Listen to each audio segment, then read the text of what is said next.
ሞት በሚመጣበት ሰዓት ፈተና አለ ሞት በሚመጣበት ጊዜ ትልቅ በላ አለ ይህንን ፈተና ከፊሎች ያልፉታል ከፊሎቹ ይወድቃሉ የሚያልፉ ሰዎች በየውም القيامه ደስተኛ ነው የሚሆኑት አማ ይህንን ፈተና የሚወድቁ ሰዎች ግን እጅግ በጣም አስቀያሚ የሆነ ኑሮ ነው የሚኖሩት አንዳንድ ሰዎች ሐያታቸውን በሙሉ በኢማን ኖረው ሙእሚን ሆነው ኖረው ላኪን አንዳንድ ወንጀልን የመስራታቸውና የመፈጸማቸው ሹእሙ ወይም ደግሞ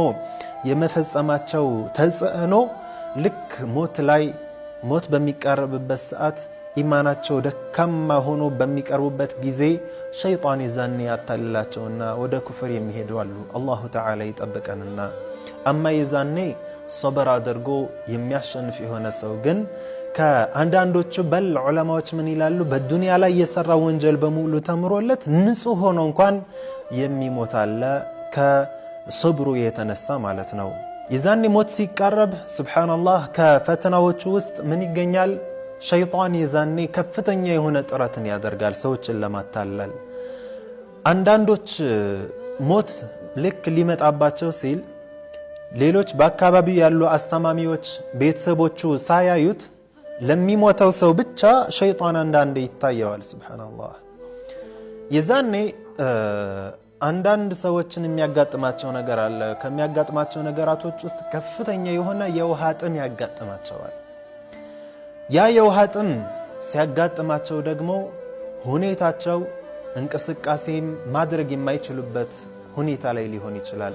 ሰዎችን ውሃ ጠማኝ ያቀብሉኝ ማለት እንኳን ለንግግር እንኳን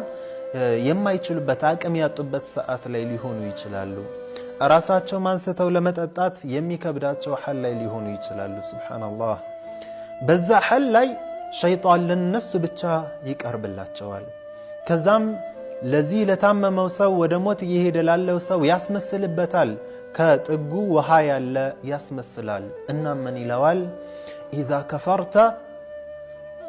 إذا كفرت أشربك من هذا الماء ይለዋል ሱብሃንአላህ ከከፈርክ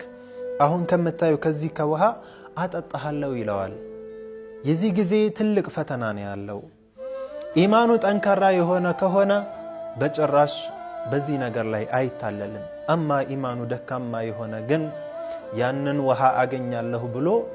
በአላሁ ተባረከ ወተዓላ ይከፍራል መክፈር ስንብል በምላሱ ከፈርኩ እንኳን ባይል በቀልቡ በኩፍር ላይ يعني اعتقاد ካደረገ ካመነ ወደ ኩፍር ይገባል ማለት ነው ከዛ ደግሞ ያ ሸይጣን ያስመሰለውን ውሃ አያጠጣውም በዛው ሞት ይመጣና ይወስደዋል ማለት ነው አማ ሷሊህ ሆኖ ፈጅአተን የሚሞት ሰው ከእንደዚህ አይነት ፈተና የተጠበቀ ነው የሚሆነው ማለት ነው